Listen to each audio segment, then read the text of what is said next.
Joining me now is Guy OUELLETTE. He's a member of the National Assembly for Chomedey, Laval, and a former provincial police officer who, during his 3-decade career, worked to catch members of the Hells Angels, including Boucher. It's a great pleasure to have him on. Guy, thank you so much for making the time this afternoon. No, it's my pleasure. So, what was your reaction this morning when you read the news? Oh, when I got the call yesterday. Yesterday. My first thought was to Diane Lavigne, the jail guard who was murdered 25 years ago, because we celebrate that date on June 26th. That was my first thought. Really? Because 25 years after, we are talking again about Boucher and forgot about the innocent victim who lost their life during that biker war. And you're so right to bring this up, because I don't want to talk as much about Boucher, more about the crime wave and the impact and the victims. And what do you remember of those days when you were in the Sûreté du Québec? Well, those days it was an 8-year war starting in 94. It was a real war, wasn't it? Oh, it was a real war. There was 165 murders, 181 murder attempts, 9 innocent victims, the 2 jail guards. Remember that 11-year-old boy, Daniel Desrochers? Yes. Yves Albert from Saint-Eustache. There was 20 innocent attempting murder, including 2 journalists, Michel Auger and Robert Monastef. So it was a big turmoil during these days. Hells Angels were creating all kinds of chaos in Quebec. And remember that the politics put together the Wolverine Task Force. And at that time, it was Boucher who was leading the war. He was the leader of of all those killings. And when he get convicted in 2002, all the time that he was creating chaos, Hells Angels were beneficial of that. Okay? And when he was sentenced to 25 full years in jail, the Hells Angels, a week before that, after that, they kicked him out from the Hells Angels. So he's not a member anymore. He was kicked out in bad standing. Don't expect to have national funeral.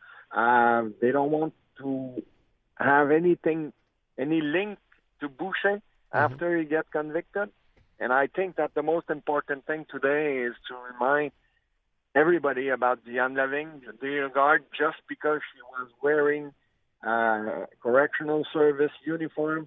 She was shot on Highway 15, and Pierre Rondeau, driving that bus from the correctional service, shot on September 8, 1997, 25 years ago.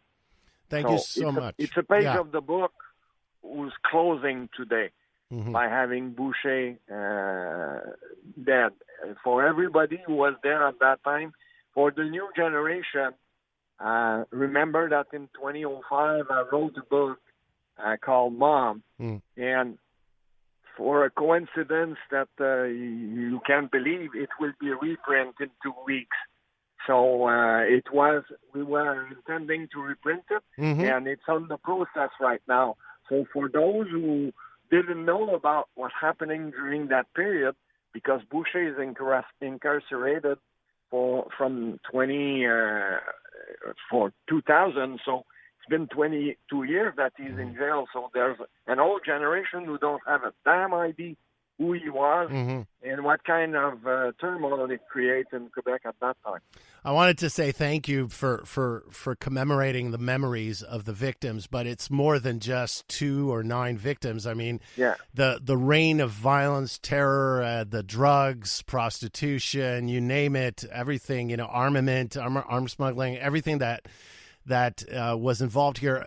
Maybe for the last, minute and a half that I have with you, Guy, I would like you to speak to the effort. I mean, what it took. You talked about the Wolverine Squad, the task force, your work, your colleagues, what it took to bring this man and this organization to at least a level of control. It takes political decision from the police force, from the politician, because at that time, Boucher was organized crime against the disorganized system. When the system worked together, MUC with SQ and RCMP, correctional service, judges, crown prosecutor, politician. No way that organized crime can win. But at that time, it was disorganized. Mm-hmm. And it took a lot of resources, a lot of effort, a lot of talking, an anti-gang law, a march by the citizen in Quebec City, all kinds of initiatives to make sure that the system will work united. When the system is united, organized crime can't resist to that. It doesn't seem that the system is very united these days, does it? In the Hells Angels history, just remember, in 1985, Hells Angels killed 5 of their members in the clubhouse in Sherbrooke. Mm-hmm. 24 of them were sentenced to jail, long-time jail term. And right after that, the politician, the head of the police service, say, they are all in jail. Let's put our effort on something else. We'll let them reorganize. We did exactly the same after Shark. You see what's going on in the street right now with these guns and stuff like that. We need to have united resources, police resources, because police are there and politicians are there for the public safety, for the security of the public, and sometimes they forget about it. Guy Ouellette, thank you so much, one, for your service back then and for coming on today and giving us a very poignant message about those years. Thank you so much. It's a pleasure.